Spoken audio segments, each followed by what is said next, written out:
Good afternoon, ladies and gentlemen.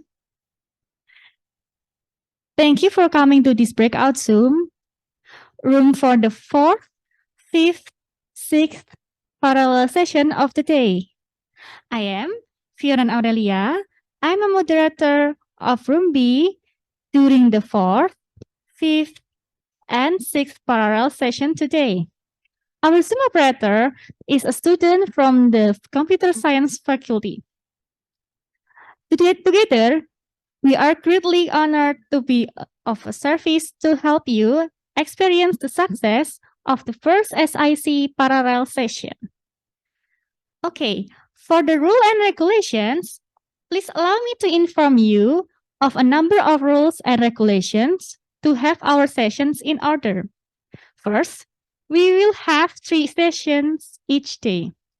The session will start with a small introduction about our speakers before the prepared YouTube videos are ready to be viewed by all of us. The video will take around 12 to 15 minutes each. Second, during the playing of the videos, participants are invited to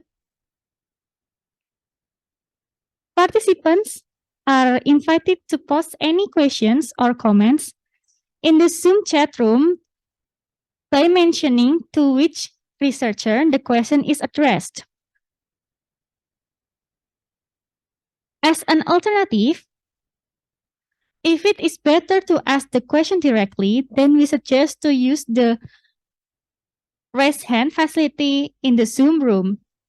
When time is available, we will choose who should direct the questions.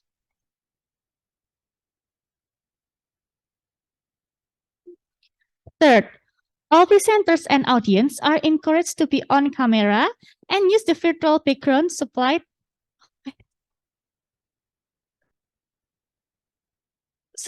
in the chat facility during the Q&A session.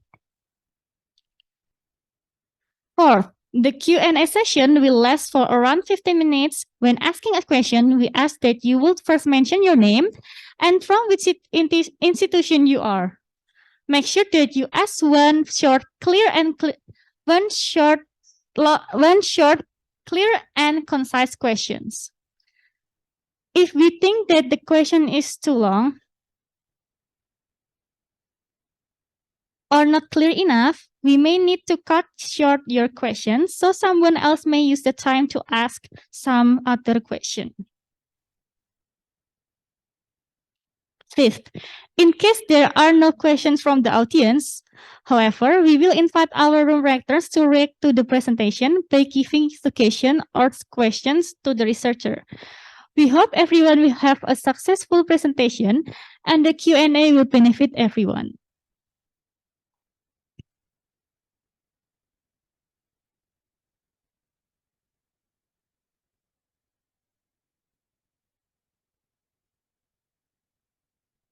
Dear presenters and audience, now it's the time for our 4th session of researchers to present their research. Mr. Melvin Kurniawan and Dr. Leonardus Heru Pratomo. Please, operator.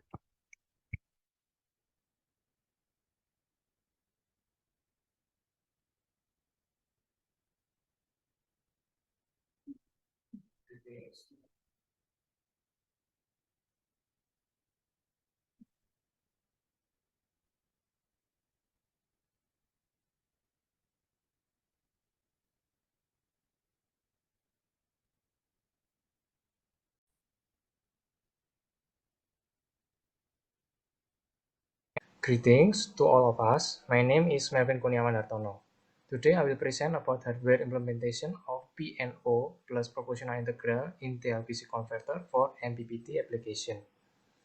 Before discussing the result and conclusion, the first thing to do is to introduce photovoltaic as a source. Photovoltaic or PV is a renewable energy source that utilizes sunlight to produce DC electrical energy. The advantage of PV is include being environmentally friendly, which means it does not cause pollution and does not require high cost in installation and maintenance. However, PV has a drawback where the power produced depends on the meter. Hence, the power value is not optimal and disturbs its users in utilizing electrical energy. Therefore, to cover the drawback of PV, which is highly dependent on the meter, a control strategy is needed that aims to produce maximum power. The control strategy is the maximum power point tracker algorithm, or MPPT, with the perturb and observe type called PNO, and also adding proportional integral control, or PI. PNO is very simple and performs better than the incremental conductance algorithm. The purpose of adding PI control is to cover drawback in MPPT PNO. Okay, the converter used is a 3-level buck converter. The 3-level buck converter, called a TLBC converter, is very suitable for PV application. The following is the operation mode of converter in a table and these figures. Okay, then the next is the control strategy block diagram here and program flowchart. Control strategy and converter are simulated using a power simulator or PSIM. The simulation result consists of two conditions. The first is 1 PV with 80 watts and 12 volts DC battery. Then the second is 2 PVs in series and 24 volts DC battery. The simulation results state that the PV output power follows the input power. After simulation, then go to hardware implementation.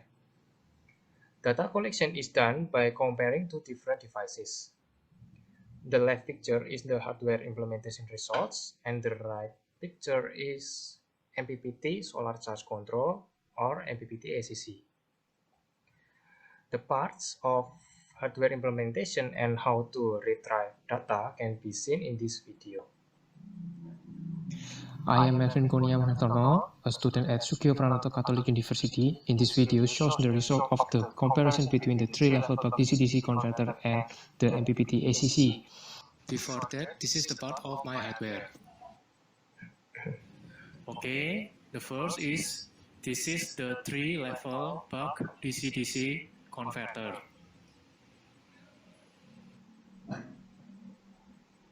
Next is photovoltaic, which is connected with converter. This is 3-level buck DC-DC converter, or TLBC converter. These are voltage and current sensor.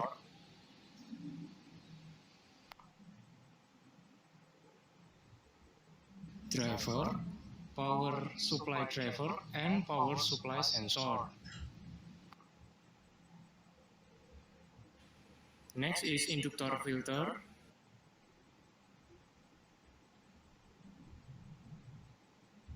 This is battery load with 12 volts or 24 volts.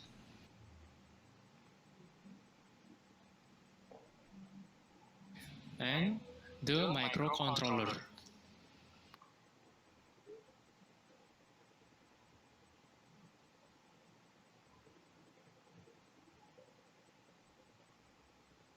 Okay, after show the part of 3-level buck DC-DC converter as my hardware, this is the video about comparison between two devices, and the first condition is 1 PV and 12 volt DC battery. This is photovoltaic, and this is the irradiance meter. Then, on the right side is the input current, and the left side is the output current of MPPT ACC. Okay, now for a 3-level buck DC-DC converter input voltage or PV output voltage is shown on a black multimeter with a value around 16.5 volts. Here, with the same multimeter shows the battery voltage is around 13.2 volts. Now, the green multimeter shows 1.17 amperes as the output current and 1.18 amperes from yellow multimeter as the input current. In the microcontroller, a blue line is input voltage and the green line is input current. Now move on MPPT ACC. The input voltage of MPPT ACC with a value around 15.4 volts and the output voltage with 13.5 volts.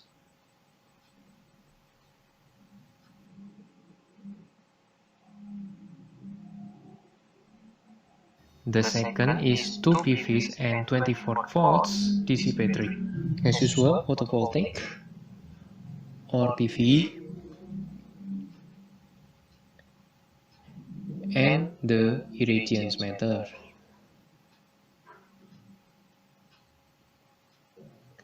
Okay, now the black multimeter shows a 3-level buck converter input voltage around 30.8 volts here, and the green multimeter shows an input current about 2 amperes. Next, black multimeter shows the battery voltage with 26.5 volts and the yellow multimeter as an output current with 2 amperes. This is input voltage and input current. And move to the MPPT ACC. For input voltage of MPPT ACC with the value around 29.5 volts and the output voltage with 27.2 volts. The blue multimeter shows the input current with value around 2 amperes, and last multimeter shows the output current. That's all. Thank you. The following are the results of data collection on the two devices. In the first condition on the left, there is a table showing the PV power called P in PV between the TLBC converter and MPPT ACC. The value of PV power in the TLBC converter is higher than MPPT ACC. The two tables on the right are the overall data for both devices. Okay, next is the second condition. The value of PV power for the TLBC converter is still higher than MPPT ACC. Okay, with the data obtained, it can be seen the system efficiency on two devices in this graph. The system efficiency is determined based on the P out battery values and the P in PV values. The TLBC converter produces an efficiency of 86.18%, while the MPPT ACC produces an efficiency of 85.7% in the first condition. Then, in the second condition, the TLBC converter produces an efficiency of 82.59%, while the MPPT ACC produces an efficiency of 91.85%. Next is the average efficiency graph. The average efficiency aims to simplify the graph of the system efficiency on both devices, so that the TLBC converter has an efficiency of 84.39%, while the MPPT ACC has an efficiency of 88.78%. Okay, we can conclude that the test results show the TLBC converter controlled by MPPT PNO plus PI control can work well. The result of comparison data between MPPT ACC and TLBC converter, the input power and output power of TLBC converter obtained are superior to MPPT ACC. However, the efficiency of MPPT SEC is still superior for now. So for future projects, further development is needed regarding increased efficiency. That's all, and thank you. Greetings to all of us. My name is Melvin Hartono. Today I will present.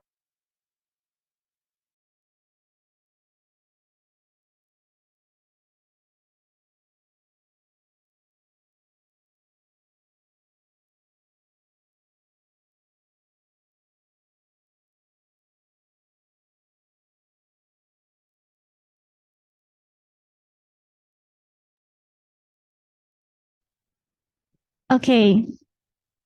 So that is all for the first video presentation from Mr. Melvin Hartono.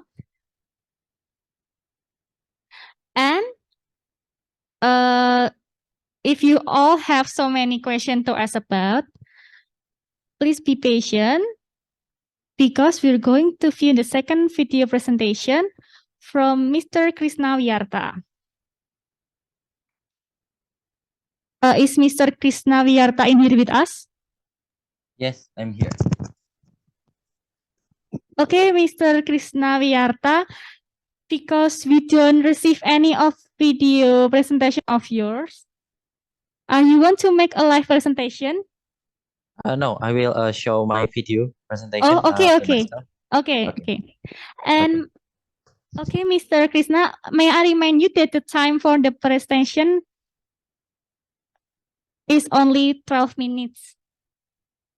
Thank you.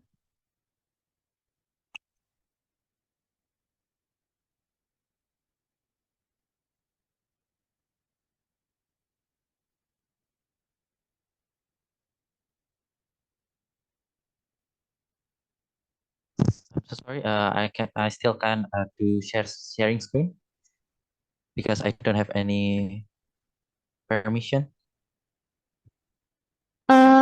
Can you try it again? Okay, it's clear. Okay. Thank you. Okay. Thank you, Mr.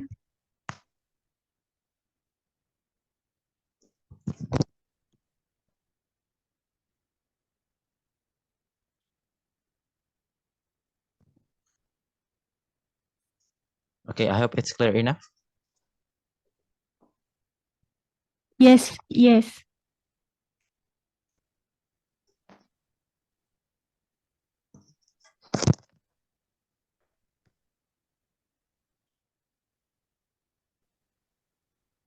Good afternoon. Before I start my presentation, I would like to thank you for having me in this conference.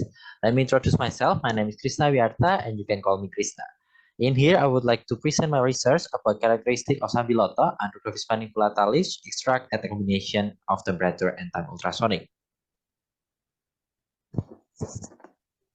I will divide my presentation into 6 sections. They are background, literature review, research purpose, material and method, result and discussion, and also conclusion.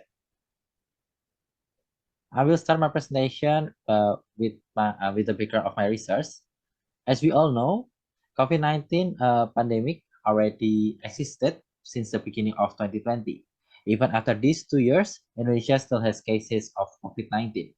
To handle that, Indonesia government already issued guidelines to control and prevent COVID-19 spreadness. One of the solutions is to take natural ingredient supplements to enhance our health and immunity. One of the ingredients that already been known to enhance health and immunity in Indonesia, especially, is SAMBILOTO. However, many people are reluctant to immediately consume SAMBILOTO because of the bitter taste it gives. Therefore, extraction is one of the solutions to further process SAMBILOTO into other food and beverage products to reduce the bitter taste of SAMBILOTO. One of the modern extraction is UAE or ultrasonic assisted extraction. Why UAE? Because UAE has short-time extraction compared to other conventional extraction.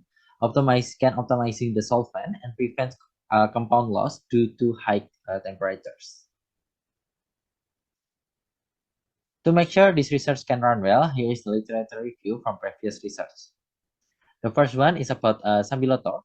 SAMBILOTO is commonly found in Asia, especially Indonesia, and the bitter taste found in SAMBILOTO is caused by Andrographis. one of the biggest bioactive compound in Sambiloto. Sambiloto already known for its health effects such as anti-cancer, antibacterial, anti-diabetic, analgesic, anti-inflammatory, and reproductive health effects. Researchers also look at the antioxidant of Sambiloto. According to literature, andrographis and flavonoid are the biggest contributor of antioxidant in Sambiloto. Andrographis is the biggest contributor of antioxidant in Sambiloto, also considered as powerful antioxidant from its AC value that is 6 ppm. In this research, the PPH method is used to detect antioxidant activity. Besides andrographis, flavonoid is the second biggest contributor in antioxidant activity of Sambiloto, with IC value 88.98 ppm. According to research from RISE in 2015, Sambiloto has more than 10 kinds of flavonoid with total flavonoid content 46.322 gram per kilogram extract. In this research, flavonoid can be analyzed with UV spectrophotometry using quercetin standard curve. Last but not least, I will talk about the UAE itself, ultrasonic assisted extraction. UAE is a non-thermal extraction method that increases the mass transfer rate while also breaking down the cell wall by creating numerous microcavities. These cavities on the cell wall will increase mass transfer rate, so the extraction is running faster, also optimizing solvents use and decreasing temperature use to prevent the breakdown of the bioactive compounds in Sambiloto. From the background and literature review, the purpose of this study was to determine how temperature and time comparisons affected the characterization of Sambiloto extraction using ultrasonic method. Here is the material and method. And here is the tools and ingredients as written in the PowerPoint.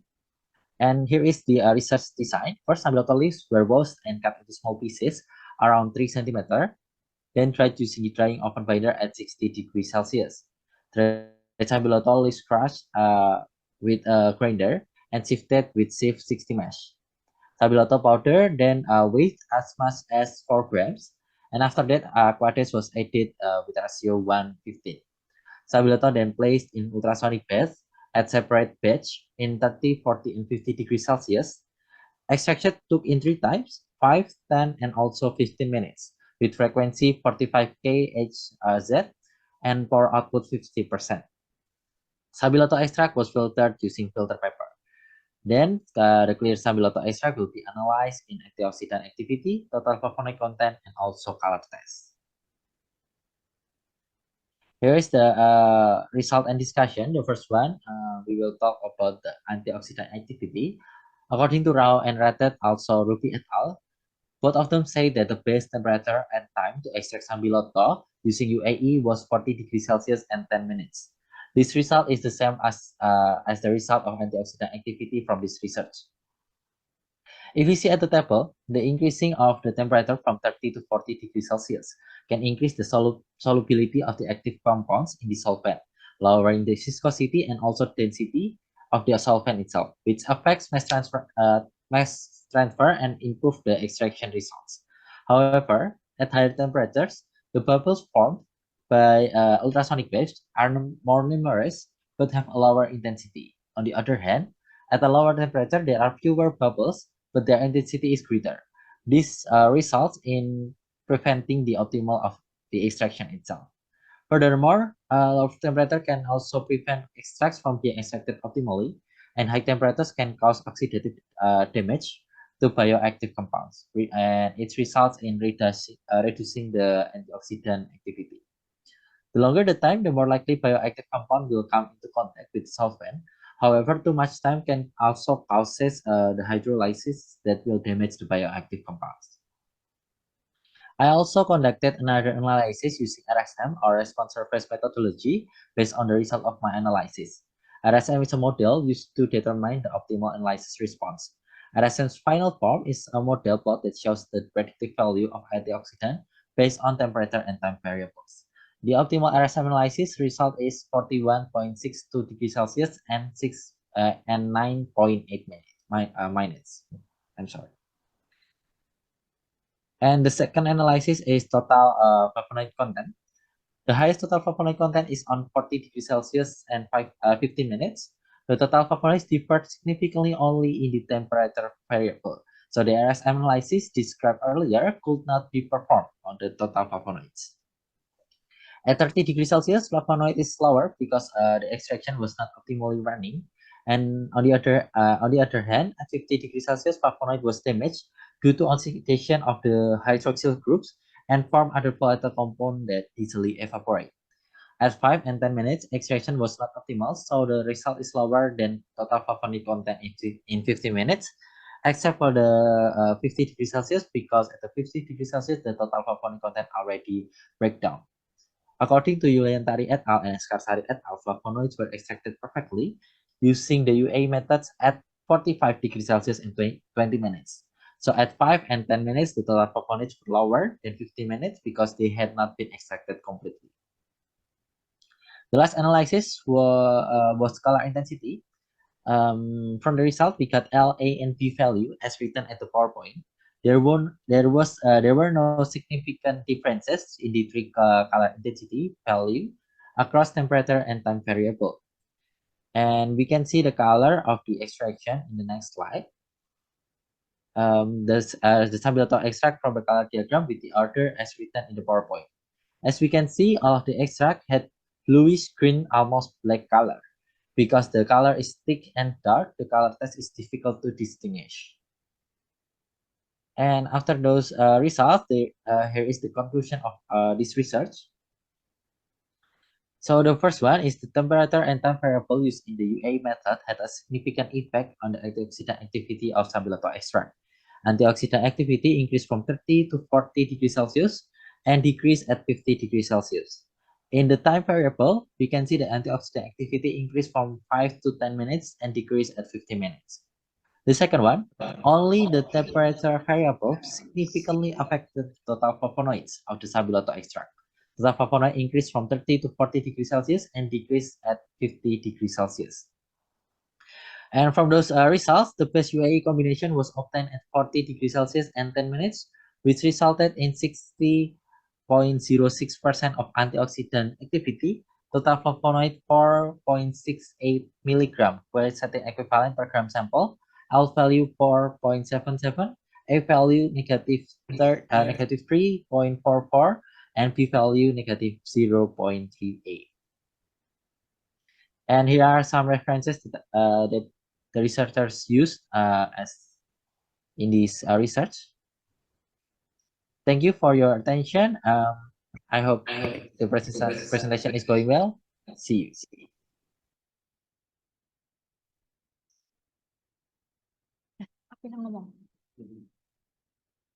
Okay. Okay, great. Now we are going to view the third presentation from Dr. Daniel Joko Wahyono BioMed, Dr. Elly Kristiani Purwendah, SH, M.Hum, and Mr. Basuki STMT. Is Dr. Daniel Joko Wahyono, Dr. Elly Kristiani Purwendah, and Mr. Basuki in here with us today?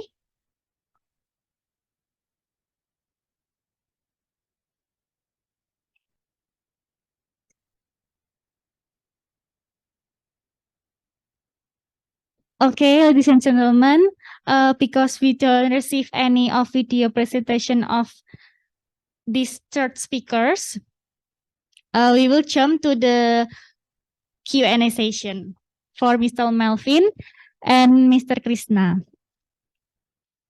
May I remind you that the Q&A will last for around 15 minutes. Please, anybody else want to ask something?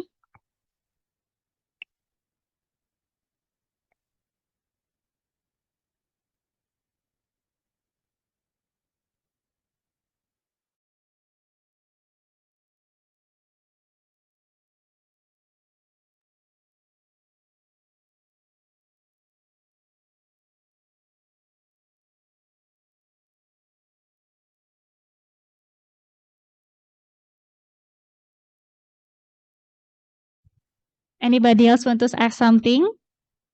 Because our reactors is not coming yet. So maybe the participant want to ask something.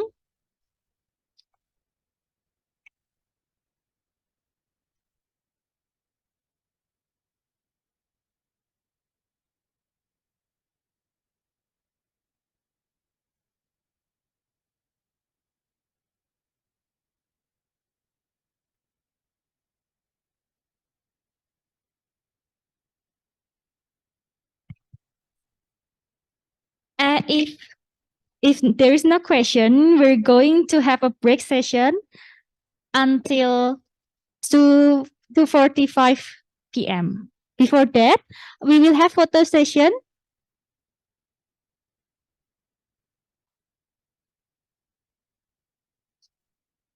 Photo session and we will take a photo together. So please, everyone, turn on the camera.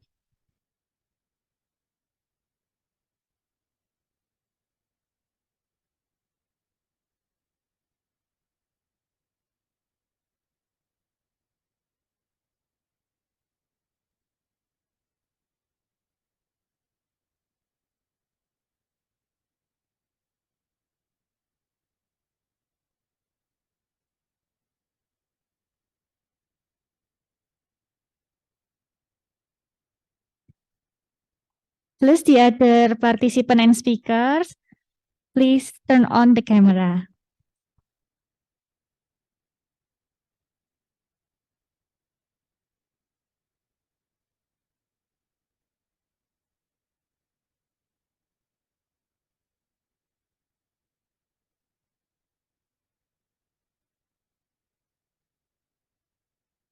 Okay, we will take a picture.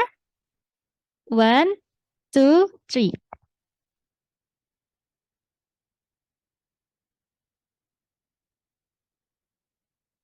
Okay.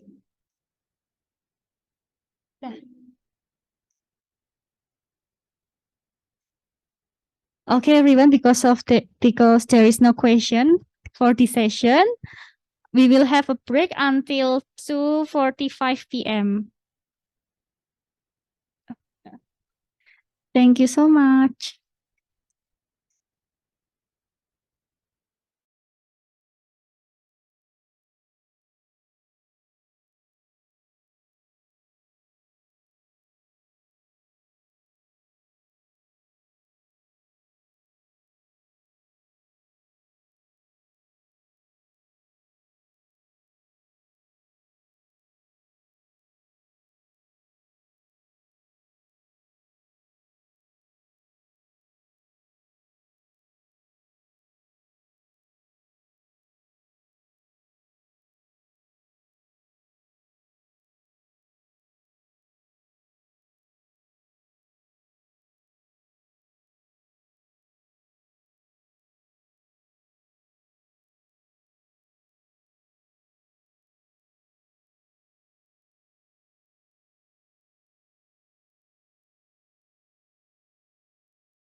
Welcome to Sugyo Pranata Catholic University.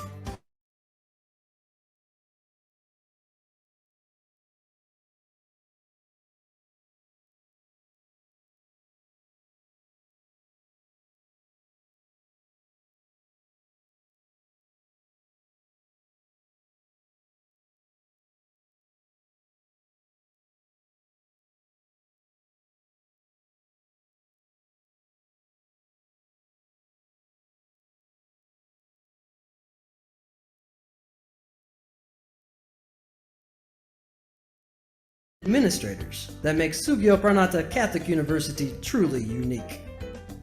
Founded in 1982, Sugyo Pranata center on the three dharmas of higher education, which are education, research, and community service. Sugyo Pranata Catholic University combines the Christian values of compassion, justice, and honesty, the rigor of modern scientific research, and individual growth programs to one day create the solutions that will give back to the community. With extensive networks, domestic and international, students can easily access and make connections with people all over the world. To take the first step on a lifelong journey, visit our website for more information on applying. A gift of knowledge awaits.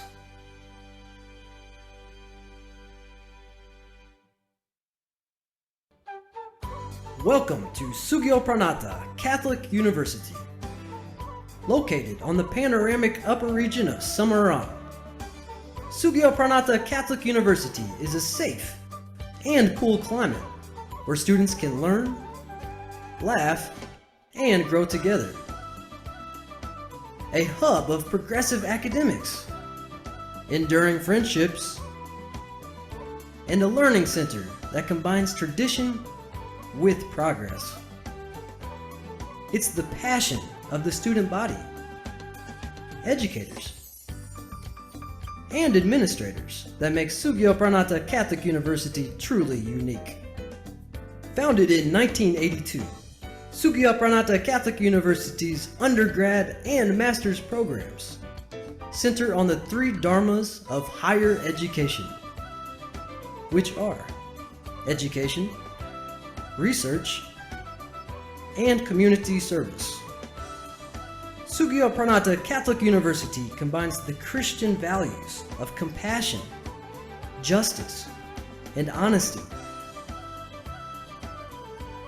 the rigor of modern scientific research, and individual growth programs to one day create the solutions that will give back to the community.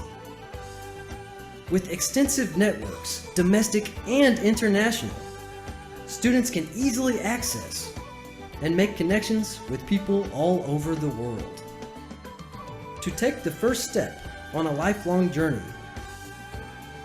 visit our website for more information on applying. A gift of knowledge awaits.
Welcome to Sugyo Pranata Catholic University.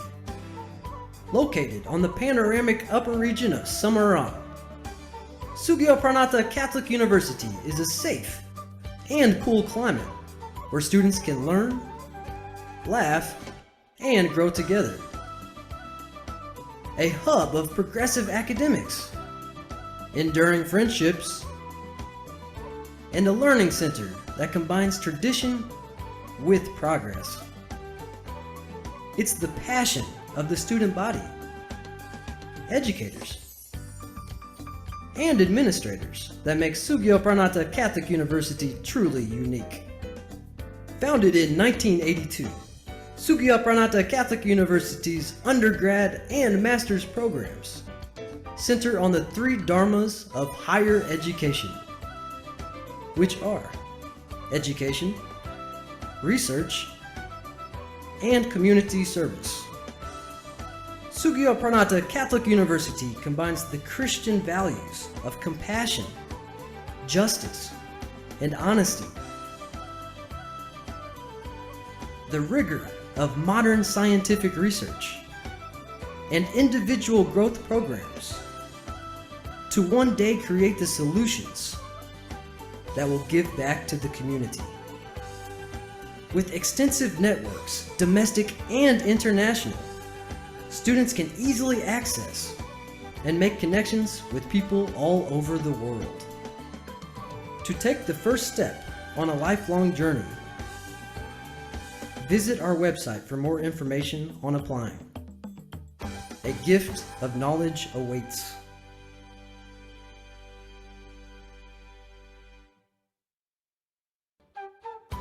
Welcome to Sugyo Pranata Catholic University. Located on the panoramic upper region of Samarang, Sugyo Pranata Catholic University is a safe and cool climate where students can learn, laugh, and grow together. A hub of progressive academics, enduring friendships, and a learning center that combines tradition with progress. It's the passion of the student body,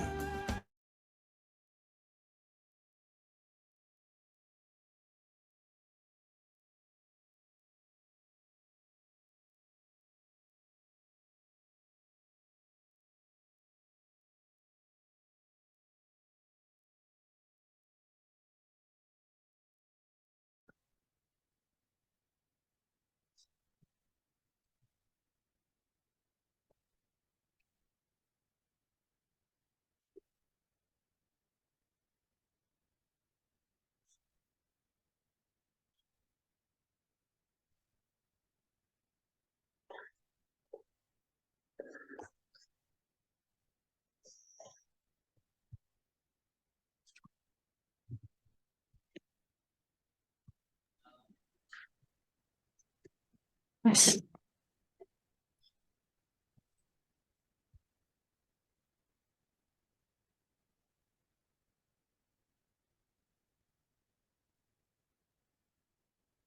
Okay, thank you for fruitful discussion during the fourth session. Now we will start our fifth session of researcher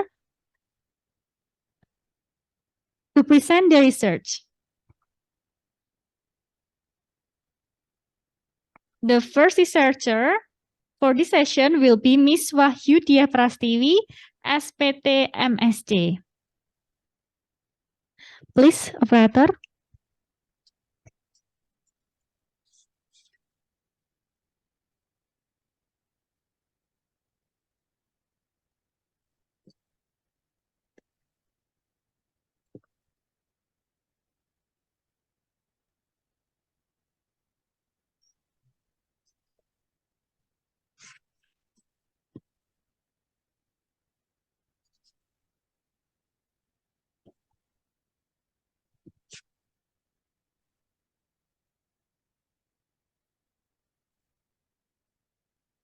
Hello Academia, let me introduce myself. I am Wahyudia Prastiwi from Faculty of Animal and Agricultural Sciences, Diponegoro University. Here in this conference, I would like to present our result with the title of Value-Added Analysis of Mocha-based Products, a case study at a home industry scale. This research was conducted along with my fellow academia from the Department of Food Technology, Dr. Setiabudi Muhammad Abdul and Dr. Nurwantoro, and also our colleagues from the Regional Development Planning and Research Agency of Central Java, Mrs. Sri Hestiningsi Widianti, and also Mr. Triyuni Atmojo. The background of the study, as we may already know, there are high potency of cassava, but it has very low price, and the processing potency is to increase the price. As we all may already know, the modified cassava flour or mocaf seems to be widely accepted in the community, and mocaf itself is believed to substitute wheat flour, which is wheat flour is widely used in many food products, especially in bakery industry. The question here is the belief is true because the fact is the use of mocaf is limited. The use of mocaf is limited only 10%. So what is the economic value of mocaf in the food products, and what is the value added of mocaf in the food product? Here in this study, we explore the value added of mocaf-based product in a home industry scale that process cassava into mocaf flour and mocaf noodles, and then we calculate the value added of those two products and calculate it with Hayami method. Meanwhile, the objectives of the study were as follow. One is to analyze the cost, revenue, income, and profit of the business, and then the second analyze the value added or VA using Hayami method, and then the last one is to compare the value added of mocaf flour and mocaf noodles. And the result method, the result itself is a case study. We use the descriptive quantitative approach to explore the case, and then the reset location determined purposefully at the Mekarsari home industry in Boyolali Regency. The research was conducted last month, and data were obtained by doing interview with structured questionnaire. Then the data were analyzed quantitatively by calculating the cost, revenue, income, and value added using Hayami method. The formula for cost calculation were as follow. We calculate the total fixed cost and then total variable cost to have the total cost, and then we also calculate the total revenue, net income, and then we got the result of profit business.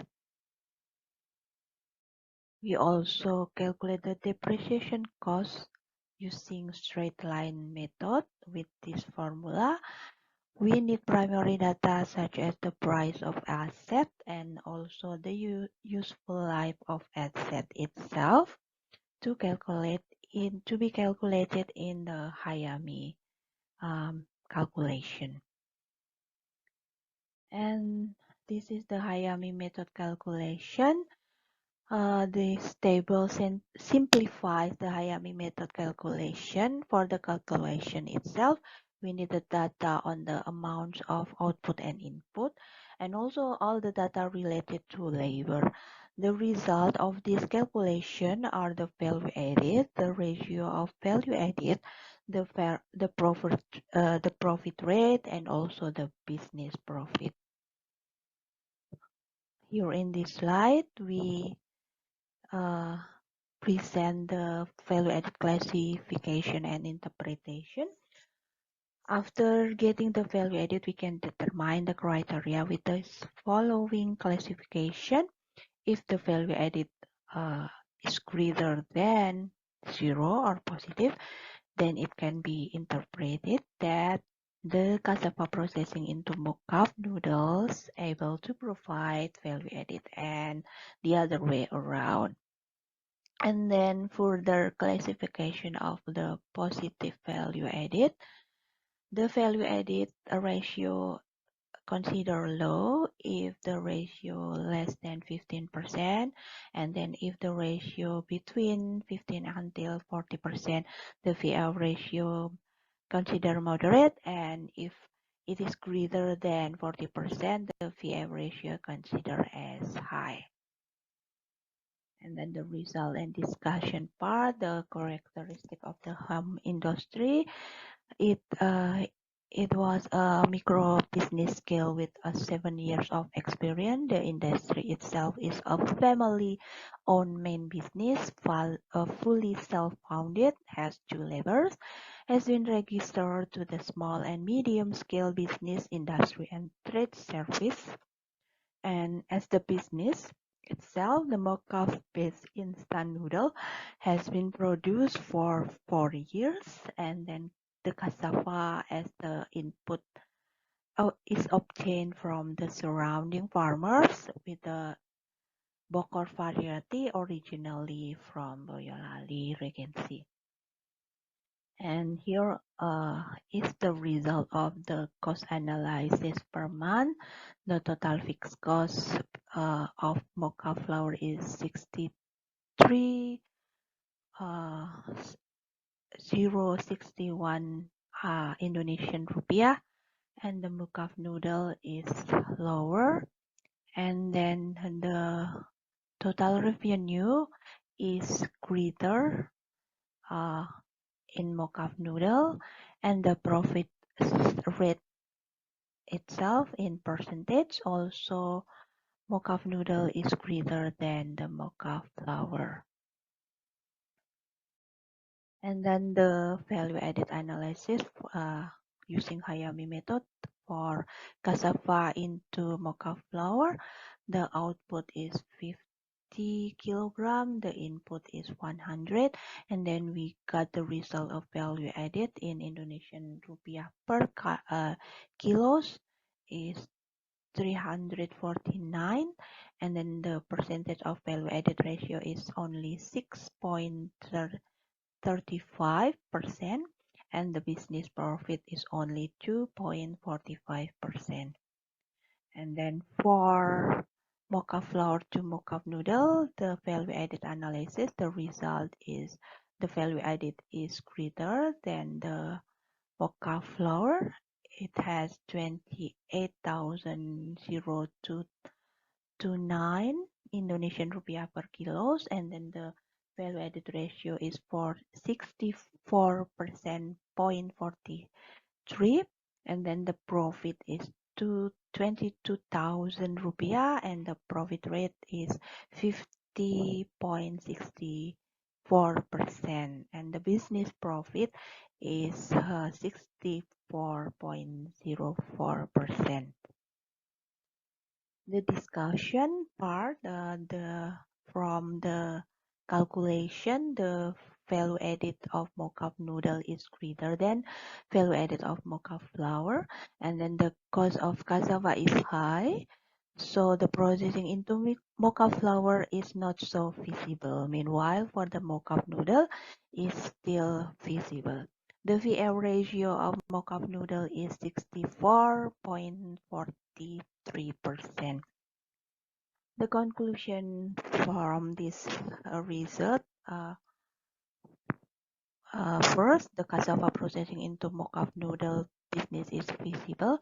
The value added of mocha noodle product is high because the ratio is greater than 40%, and the value added of mocha noodle is far greater than the value added of mocha flour.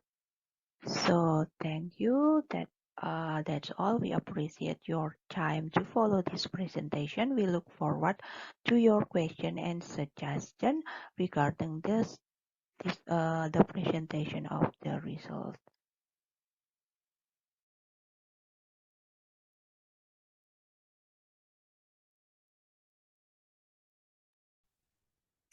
Okay, thank you, Miss Mahyu Prastiwi.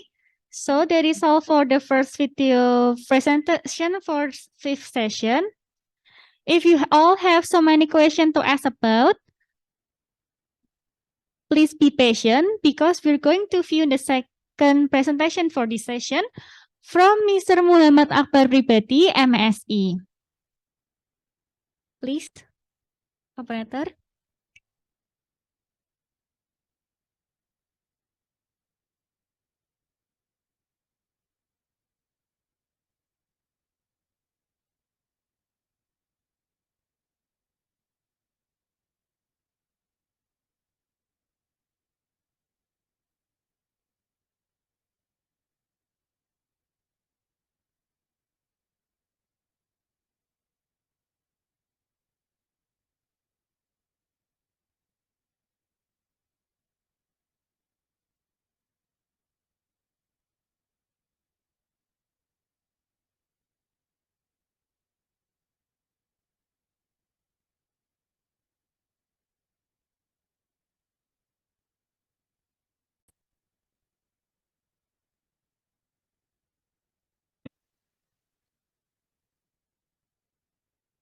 Hello, Assalamualaikum warahmatullahi wabarakatuh.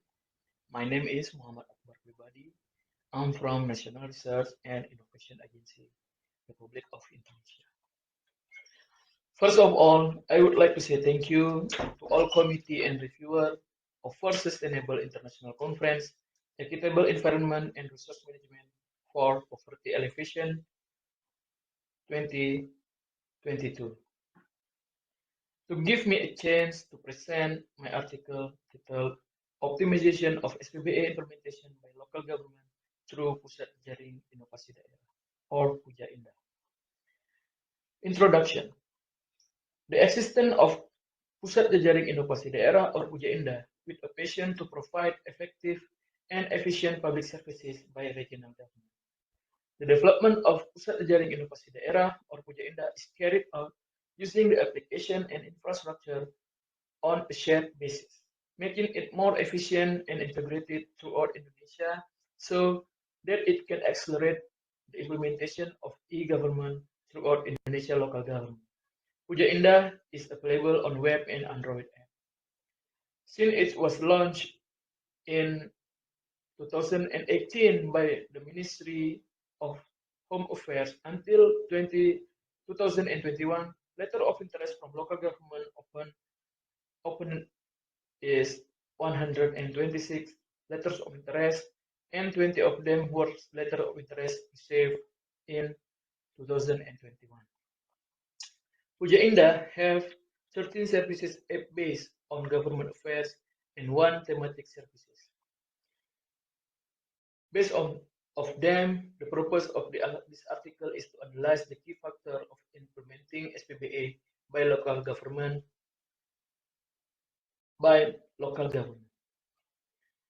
Literature review.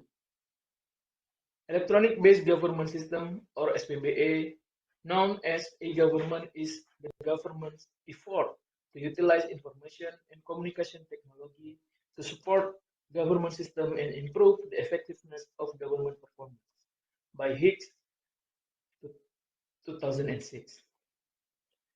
The application of e-government is an activity in utilizing information technology and communication, and is focused on making various service applications, and in its development must be integrated so that can running effectively and efficiently, as well as improvement toward better services quality best practice by Sumirah and Zohri 2016. The regulation review related to SPBA is Law Number 25 of 2009 concerning public services, Law Number 23 of 2014 concerning regional government, Government Regulation Number 38 of 2017 concerning regional innovation, and Presidential Regulation Number 95 of 2018 2018 concerning electronic-based government system or SPBA. Then methods. This research uses descriptive qualitative approach. A qualitative approach is used to identify, understand, describe, and then interpret information related to the use of Puja Indah by local government. Data sources are based on the result in depth interview, observation, and documentation. And then research result and discussion.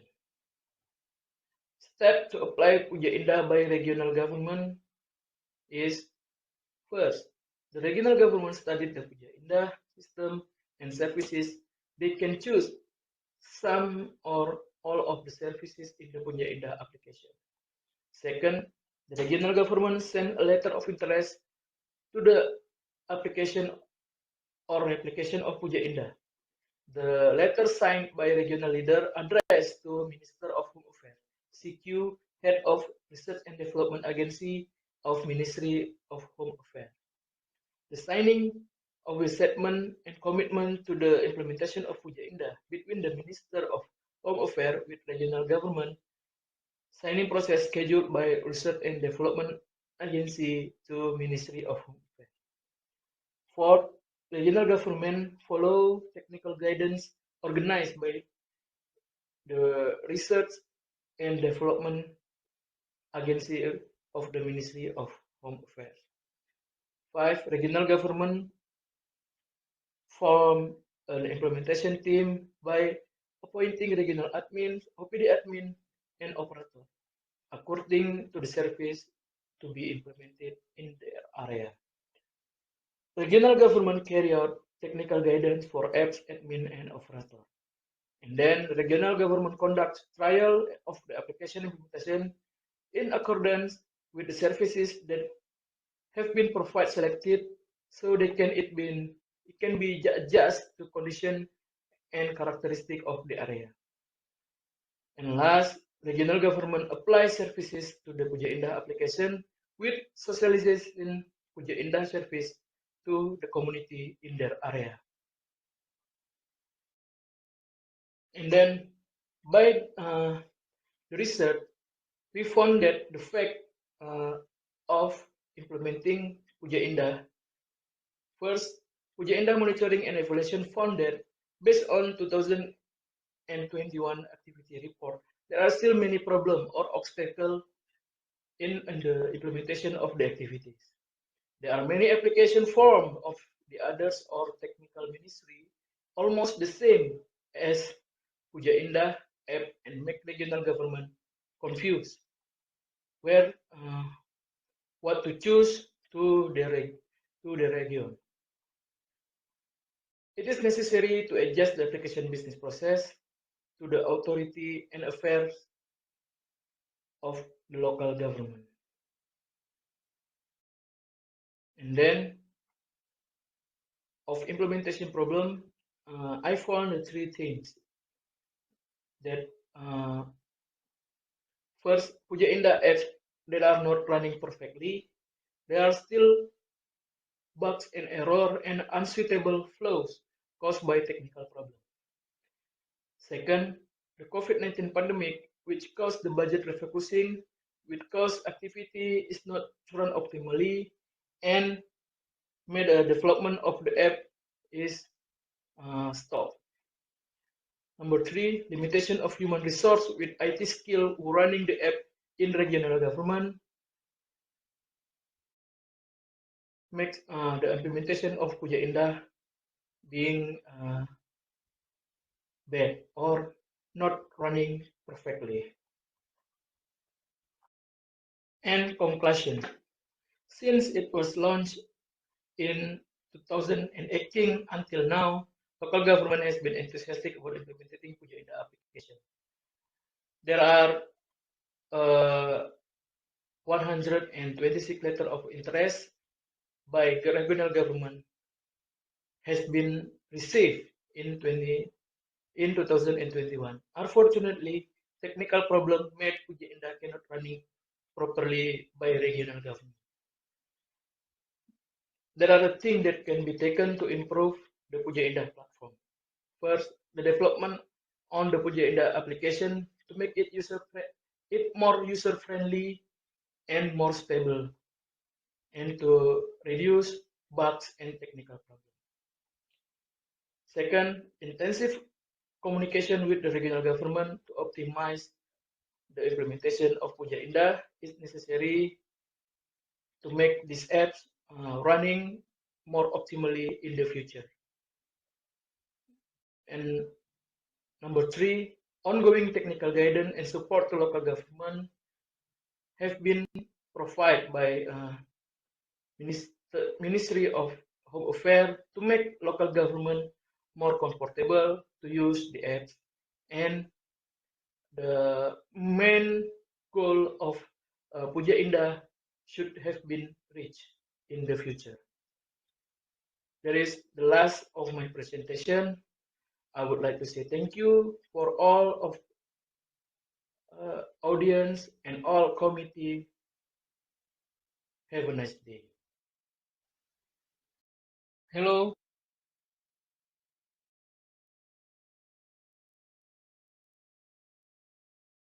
Okay, that's from Mr. Muhammad Akbar Pribadi. And we will jump to our last video presentation for this session from Mr. Okki Imanuddin SPTMS, Dr. Ahmad Firman SPTMSI, Dr. Insinyur Tanti Marlina SPT, EIPU, Profesor Dr. Insinyur Elin Herlia MS. Because we don't receive any of video presentation of yours, are Mr. Okki Manuddin, Mr. Ahmad Firman, Miss Tanti Marlina, and Miss Elin Herlia in here today with us.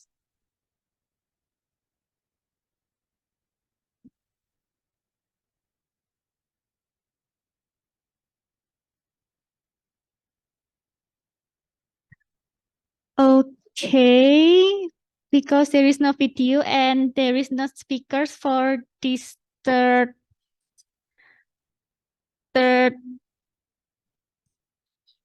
session, so we will waiting while the certificate will be appear in your screen. Thank you.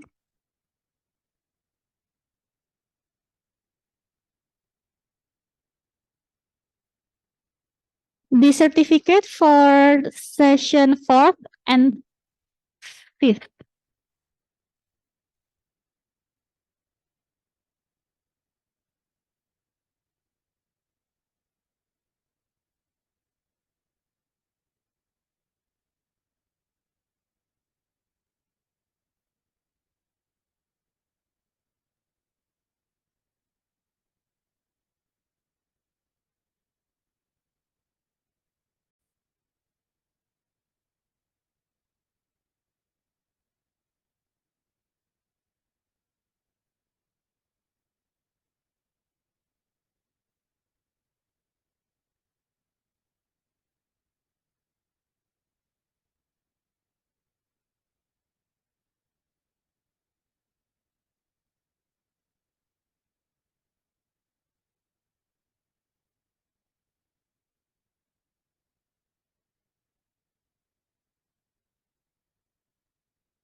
Okay, that's for the certificates. We will back to our third speakers for this session. Is Mr. Okki Imanuddin, Mr. Ahmad Firman, Miss Atanti Marlina, and Miss Elin Herlia in here with us today in the Zoom.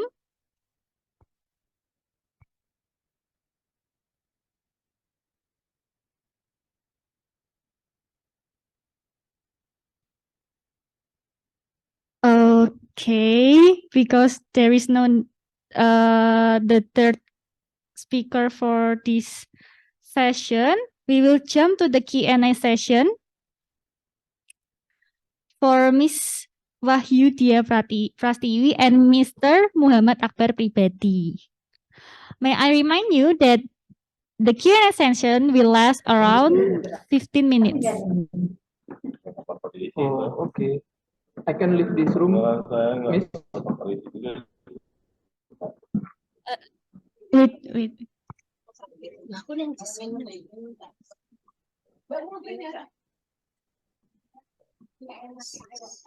Hello? Yes. Yes. Can I leave this room? The fifth section. The fifth session is over, right? Wait for a second. Can you repeat? The fifth session is over, right? Can I leave? Or This is for time Q&A to session. Oh, Q&A. Oh, sorry. Yes, Sorry. sir. Okay, Miss Rosita. Hello, good afternoon. Afternoon. Okay. Hello. There is no question yet. Not yet. May I ask about the Miss about the mocha noodle, the noodle with mocha based ingredients? Yes, please. Yeah. Okay. Noodle with mocha based ingredients seems to be considered healthier, isn't it? Yes. But yeah, but they are not yet very popular in society and our society. That's correct. Yeah. So what can the researchers do to help make it popular, the noodle with mocha paste by utilizing technology? What will you do? Use by you can do it technology to help the mocha noodle more popular.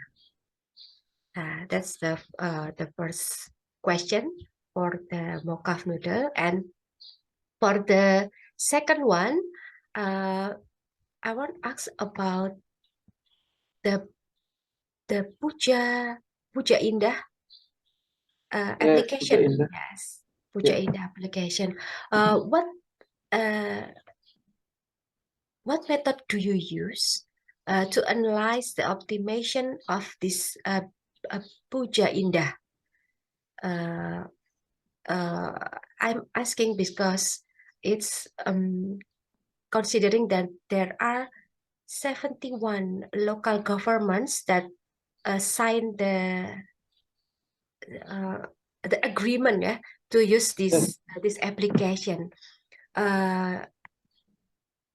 because you can you use all the data from all the region, or only some region do you use?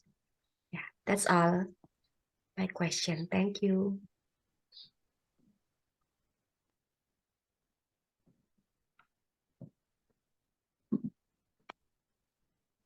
Okay. The committee, can I answer the question? Of course, Miss. Okay, thank you for the question, Dr. Mrs. Rosita. Actually, it's a base research. So right now, for the milk of noodle, it's only consumed by certain consumer, and it marketed only in a certain market and online market. So I think for healthier product, only have a certain consumer to consume, and it doesn't have to be popular among many person with to to substitute like instant noodle that nowadays already consumed by the people here in the community. But yeah, it's only for certain consumer who concerned for their healthy, thing like that. Thank you. I hope that answering your question. Okay. Thank you, Miss Wahyu. Okay, thank you for the question. In the method I use in the research is I'm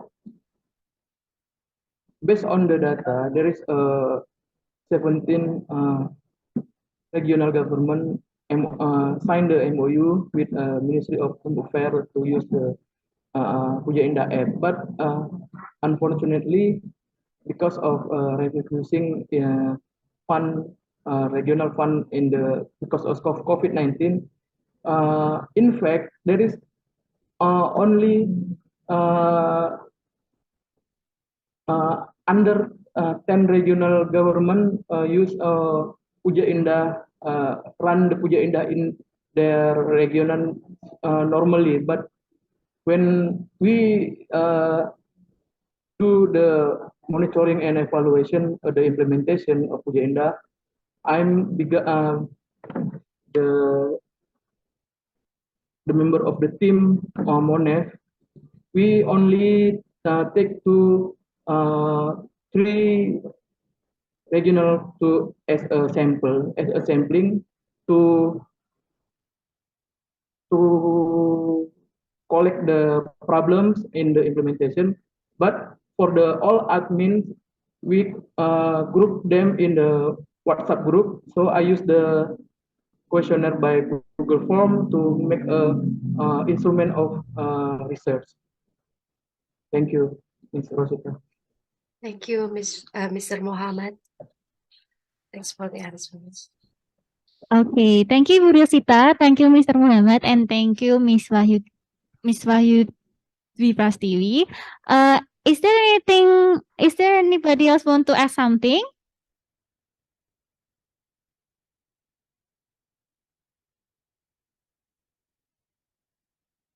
Okay, because there is no one want to ask something, we will have a break because the time, we will have a break until 3:45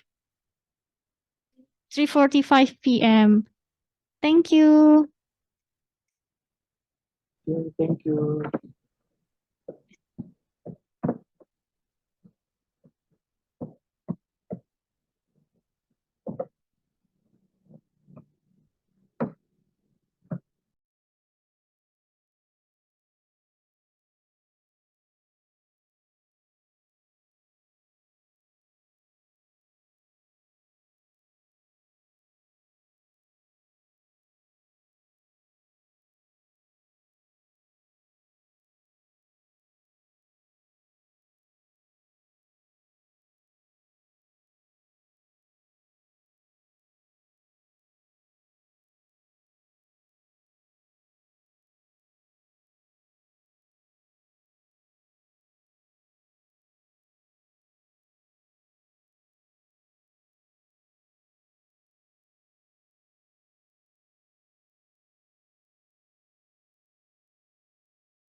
Welcome to Sugio Pranata Catholic University.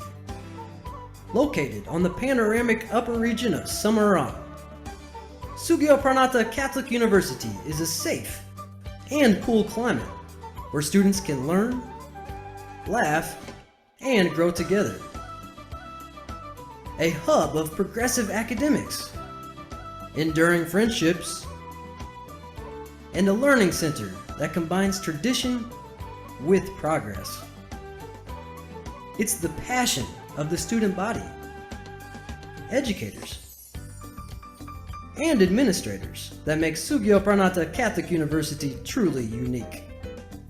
Founded in 1982, Sugio Pranata Catholic University's undergrad and master's programs center on the three dharmas of higher education, which are education, research, and community service. Sugio Pranata Catholic University combines the Christian values of compassion, justice, and honesty, the rigor of modern scientific research, and individual growth programs to one day create the solutions that will give back to the community. With extensive networks, domestic and international, students can easily access and make connections with people all over the world. To take the first step on a lifelong journey, visit our website for more information on applying. A gift of knowledge awaits.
Welcome to Sugio Pranata Catholic University.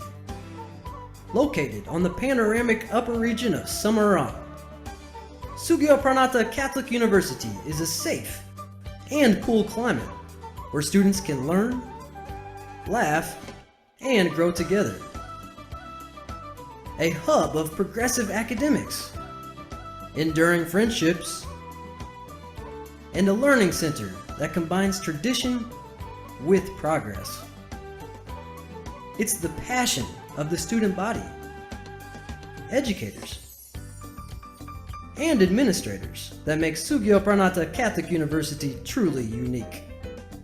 Founded in 1982, Sugio Pranata Catholic University's undergrad and master's programs center on the three dharmas of higher education, which are education, research, and community service. Sugio Pranata Catholic University combines the Christian values of compassion, justice, and honesty,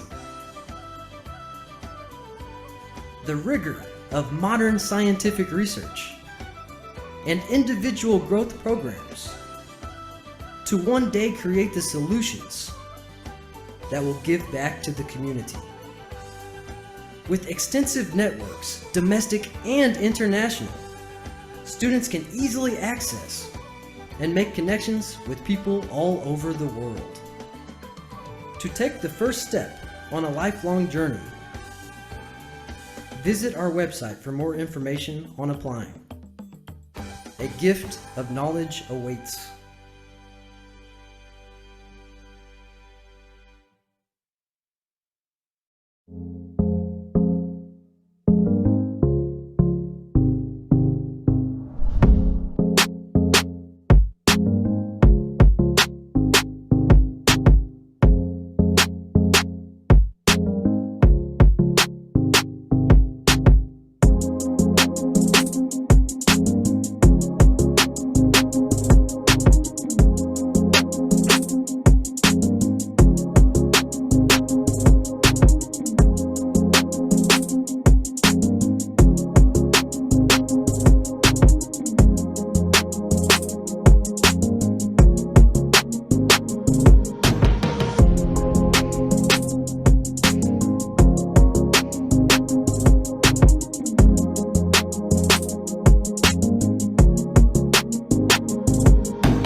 Welcome to Sugyo Pranata Catholic University.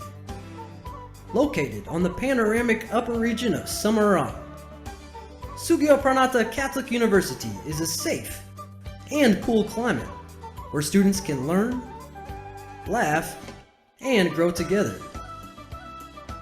A hub of progressive academics, enduring friendships, and a learning center that combines tradition with progress.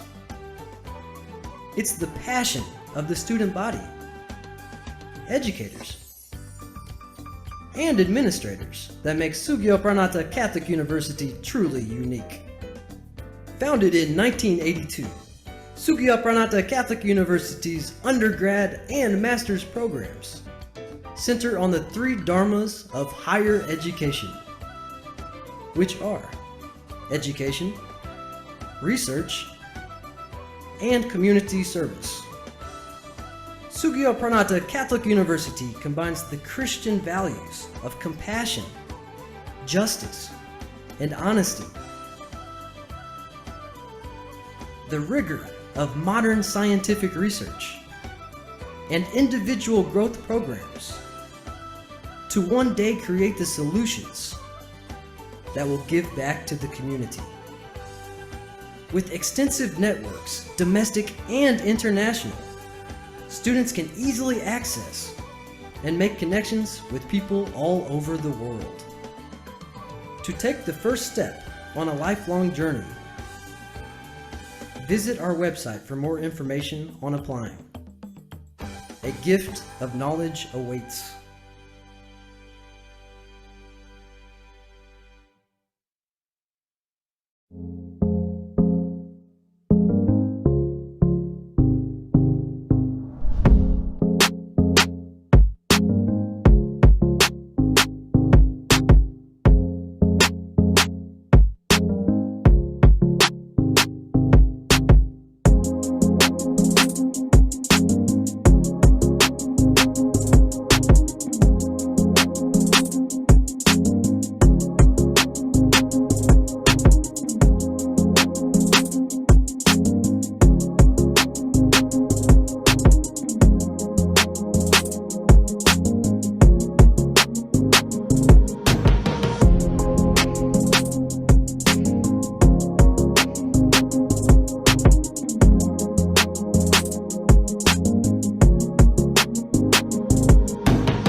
Welcome to Sugio Pranata Catholic University, located on the panoramic upper region of Semarang. Sugio Pranata Catholic University is a safe and cool climate where students can learn, laugh, and grow together. A hub of progressive academics, enduring friendships, and a learning center that combines tradition with progress. It's the passion of the student body, educators, and administrators that make Sugio Pranata Catholic University truly unique. Founded in 1982, Sugio Pranata Catholic University's undergrad and master's programs center on the three dharmas of higher education, which are education, research, and community service. Sugio Pranata Catholic University combines the Christian values of compassion, justice, and honesty, the rigor of modern scientific research, and individual growth programs to one day create the solutions that will give back to the community. With extensive networks, domestic and international, students can easily access and make connections with people all over the world. To take the first step on a lifelong journey, visit our website for more information on applying. A gift of knowledge awaits.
Welcome to Sugyo Pranata Catholic University. Located on the panoramic upper region of Semarang, Sugyo Pranata Catholic University is a safe and cool climate where students can learn, laugh, and grow together. A hub of progressive academics, enduring friendships, and a learning center that combines tradition with progress. It's the passion of the student body, educators, and administrators that makes Sugyo Pranata Catholic University truly unique. Founded in 1982, Sugyo Pranata Catholic University's undergrad and master's programs center on the three dharmas of higher education, which are education, research, and community service. Sugyo Pranata Catholic University combines the Christian values of compassion, justice, and honesty, the rigor of modern scientific research, and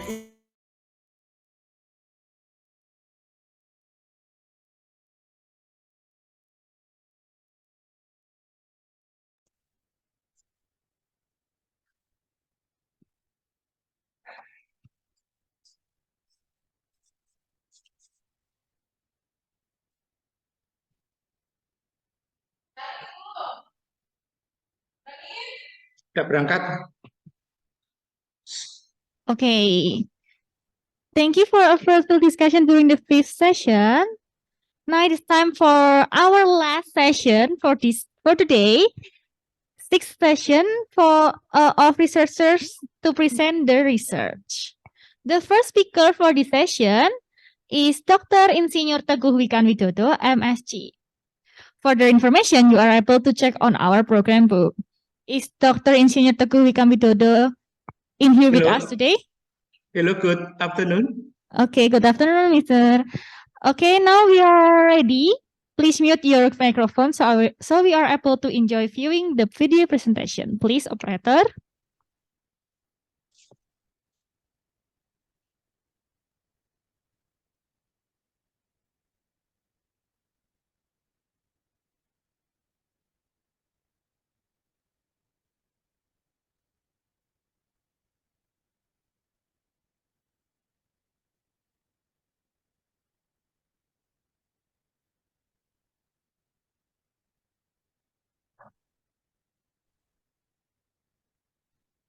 I would like to present my research, development of agriculture mechanization model for corn.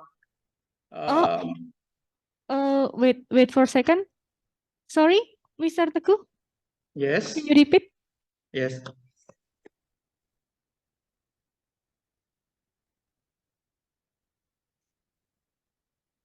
This was automatically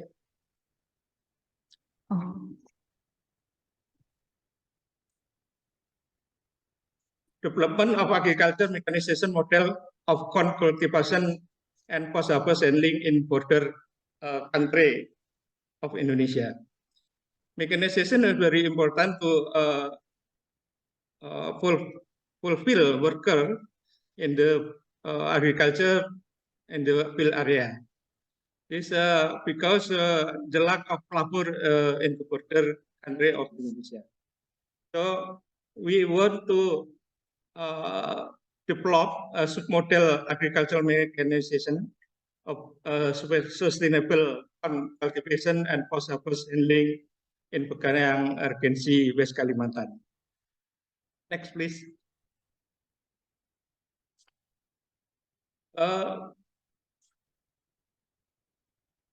Maybe in the method, we also started from coordination and then field survey, then inventory, organizing, mechanization, transformation, and design and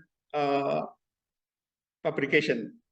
Then we also evaluate the machine in the field and make a data analysis and then reporting. And we have result in our research the coordination with local government, and then we develop machinery in the off-farm and on-farm. This we develop kind machinery from land preparation and also post-harvest handling machinery. And then we analyze in financial method for financial. The next, please. And we also calculate the margin cost for cultivation of corn, dry, and paddy, peanut, combination corn and peanut. Then we define the margin cost, its treatment, and also comparing manually labor and mechanization utilization labor. So we can divide between model 1, model 2, and model 3. Next, please. Actually, we also measure, calculate the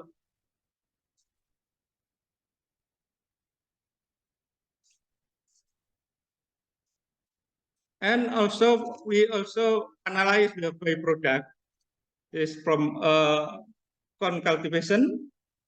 We can also the Singkawang is for business center when we sell corn from production area in Penggayang. So we also relation between production area and business area.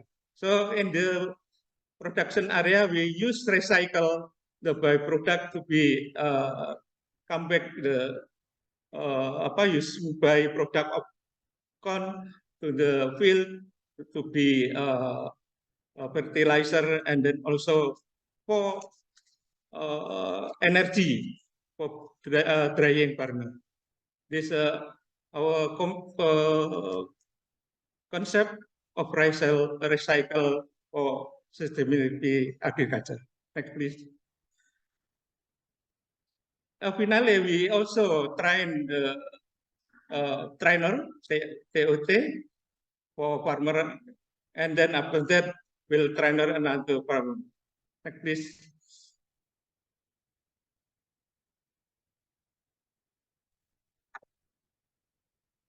This also tool and machinery for corn planting. Here we introduce to the local farmer how to operate and how to maintenance and etc. Next, please. This is with control with for cultivation of corn in the field. This is a local produced machinery by the local workshop. Next, please. This also develop supporting tool and machinery for seed packaging. This automatic weeding, packaging sealer, moisture tester, and sewing, and also labeling for identification of packing seed. Next, please. We also develop processing machinery to women, that by introducing the agricultural machinery, the woman will be rest, but we change to another work for processing the product. We make a snack processing.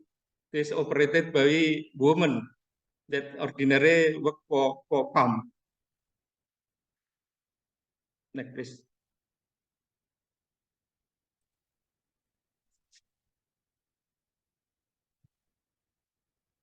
Actually, we miss some our slide, but the conclusion,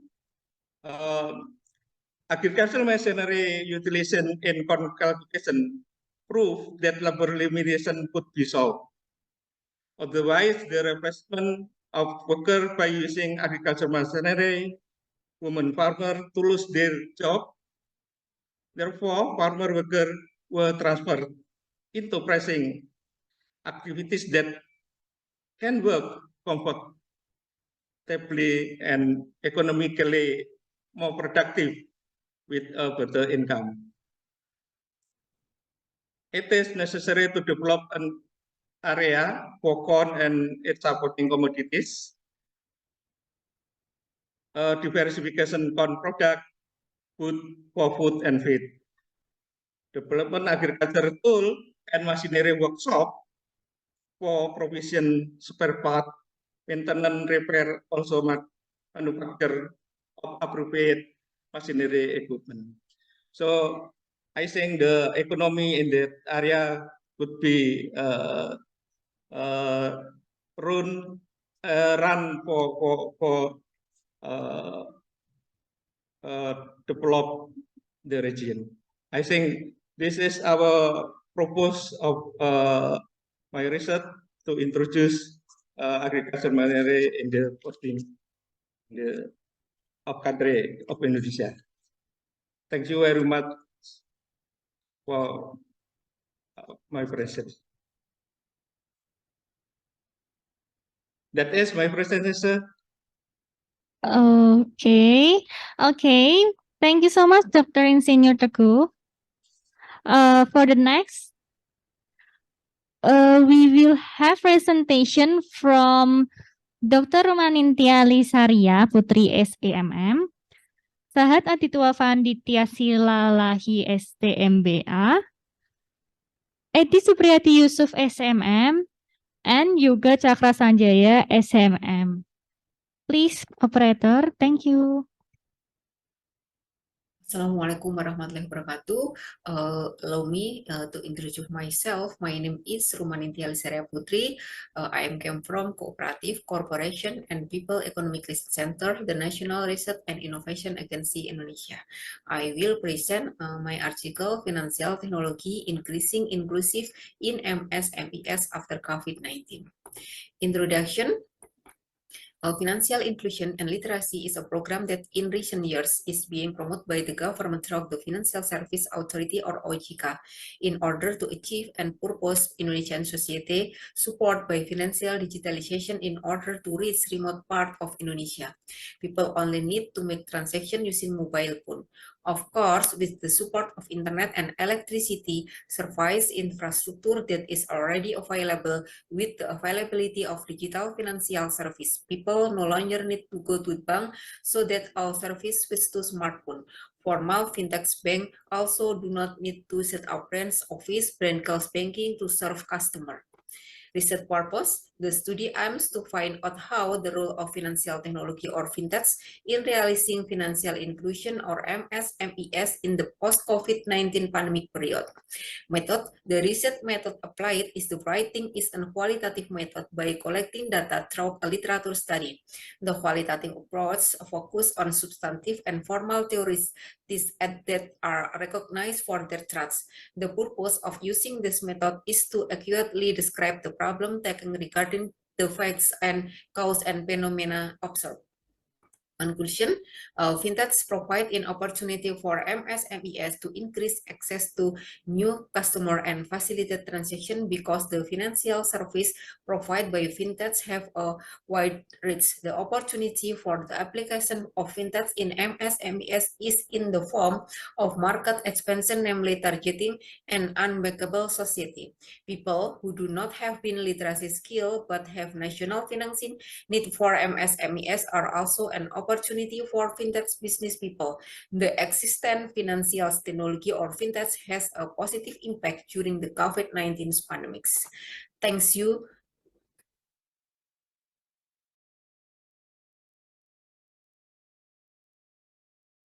Thank you so much. And that is all for the second video presentation for this session. Now we will watch the last video presentation from Ms. Rohmatun Nazila MTR. Before that, Is Miss Romato Nazila in here today with us on the Zoom meeting?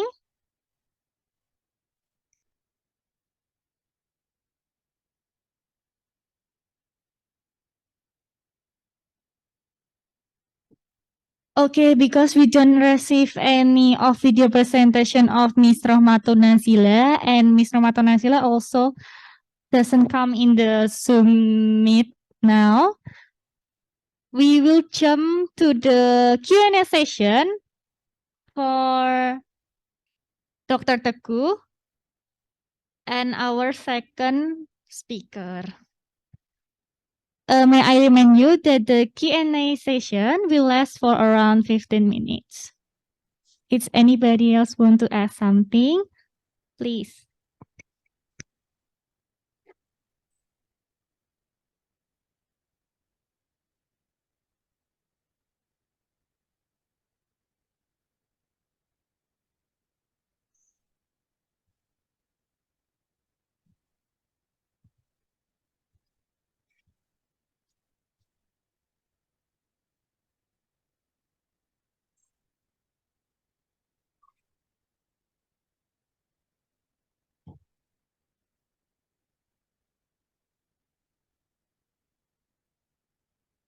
Okay, Bu Rosita, can you turn on the camera?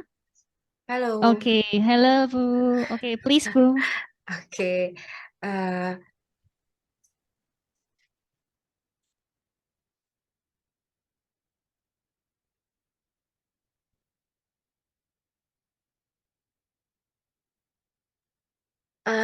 Sorry, wait a minute. For Mr. Wikan, sorry, I cannot find your resume in the program book, but Yes. But why? yes, I'm also disappointed because my presentation PowerPoint is not complete. Because I'm also send and video and file PDF also. Yes. Oh. But anyway, it's okay. Okay. There's one question for you. Are you not interested in implementing IoT in your research? Because at this time, IoT can help farmers carry out their duties, even to help improve their products, such as implementing automatic watering, which is the easiest one. So the farmers doesn't have to go to the field every day. Are you not interested to implementing it? IoT in Kalimantan, right? Yes. Yeah. Yeah, West Kalimantan, yes. Yeah, that's my my first question. Yes. And for Miss Rumanintia, that is right. Yes. The second one. Sorry Bu, for Miss Romanintia, can you turn on your camera? Okay. Yeah, Miss Rumantia, with very short presentation, but I know that fintech is very useful, very interesting to be implemented, but the fintech is not free, right? Yes. Yeah. That how UKM to overcome it, because for them the fee will be a burden, even it is only 5%, 7%. It will be a burden their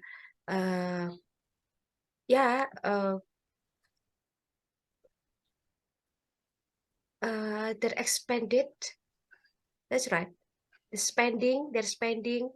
Yes. So the fee for the customer will be more expensive. Yes, the customer and financial inclusion as Yeah. for the SMES or UMKM. Yeah, it will be more expensive, right? Yes. So how the UKM yeah, handle it?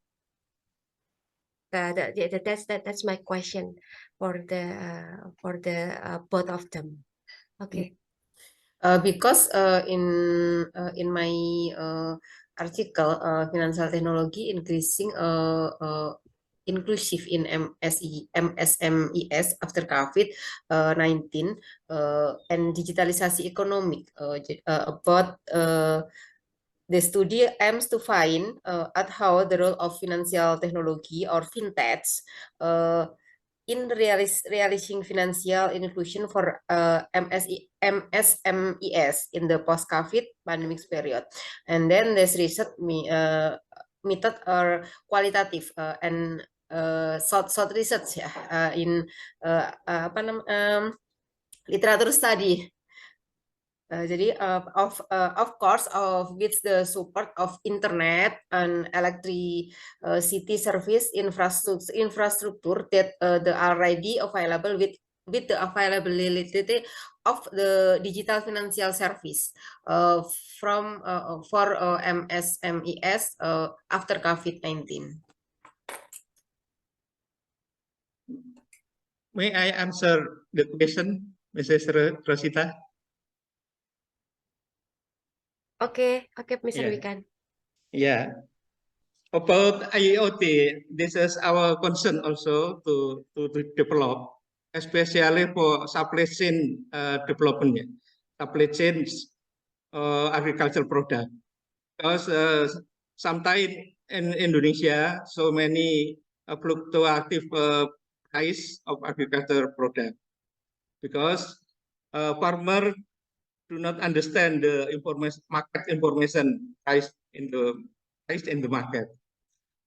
So that why farmer only produce so many product, but do not understand the demand of the market. So the time when demand is low, but the supply is very high, as a result, the price is down. That happened in the now. We did not develop the IoT at that time because infrastructure at area is not available. It's not so good. That's our problem. Sometimes electricity also not consistent also for light and it's like this. That There is no internet in there? almost almost because very far away from Pontianak, 8 hours by cars. Okay.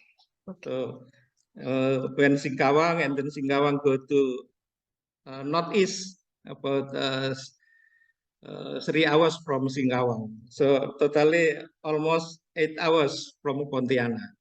So very remote. So very close to Malaysia than to Pontianak. Yes. This the problem of. But anyway, we also practice and also research in IoT at my office. The time still in Ministry of Agriculture, but now already moved to BRIN. All researchers already moved to BRIN. So maybe IoT also very important in the future to protect the farmers and also to educate the farmers the market demand and then they produce the machine and etc. So also for government maybe IoT also very important when to make like fertilizer and also seed, etc. This is a perfect place and perfect farmer that will be receive that I, because sometime in our research place we also educated the farmer to develop seed, also produce the seed. So the price is a little bit high comparing the consumer product, like for consume product for like this. That is our answer, maybe. Sister Kristina. Okay, thank you, Mr. Vikan. Miss Henley, is still have a time for me to ask again to Miss Rumanian? Yeah, Oh, beautiful. please, ma'am. Okay. I'm sorry, Mr. Rumanintya, Miss Rumanintya. You have a beautiful name, but I'm sorry, I spell it not correctly. I still wonder, have you tried to asking them, the UKM, the percentage of the UKM, how many of them that say that the fintech is very useful, and how many that it is useless? Have you ever tried to find the percentage about this?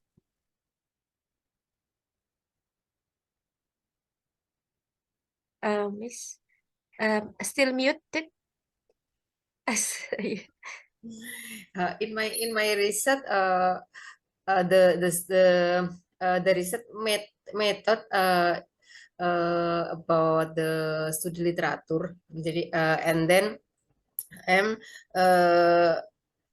in MSMES or UKM, very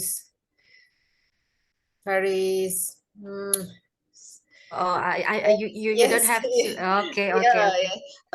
but in about the financial technology in realizing financial inclusion MSMES in the post-COVID pandemic period. There is in apa studi literature study. Okay, Study. In literature study from article. Yes. But you not get data from them. No. Oh, okay. Studi literature from article and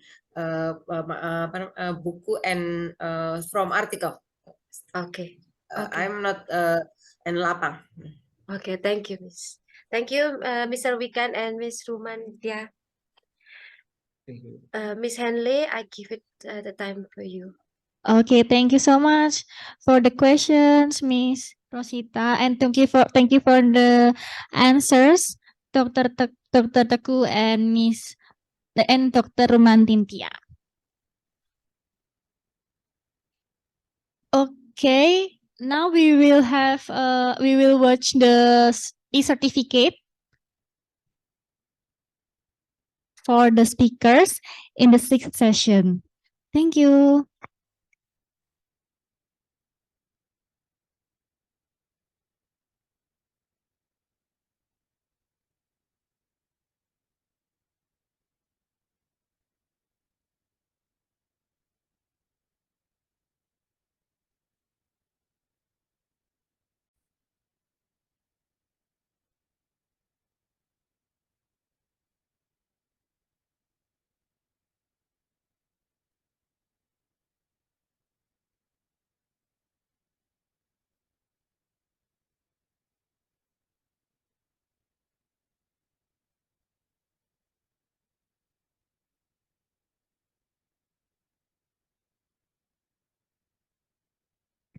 Okay, that's all for the certificate.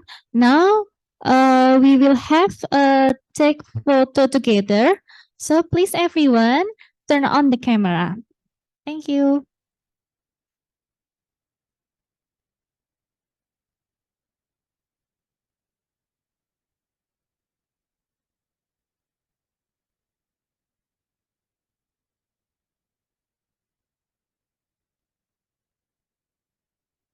Okay, I will count. Wait.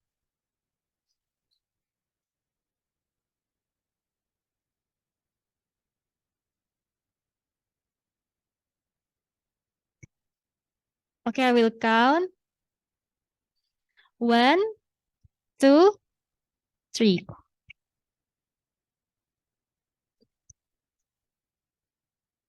Okay, thank you so much. Okay, ladies and gentlemen, we have now come to the end of the session. After this, we hope all of you can head to the main room or Zoom for attending the closing ceremony. We thank all of you for participating actively. We hope new insights and new collaboration have been found as one of the results of today's session. Thank you once again for participating. We hope to see you again in another interesting Interact program. Thank you. Have a good day. Thank you. Thank you, sir. Thank you, everyone. ma'am.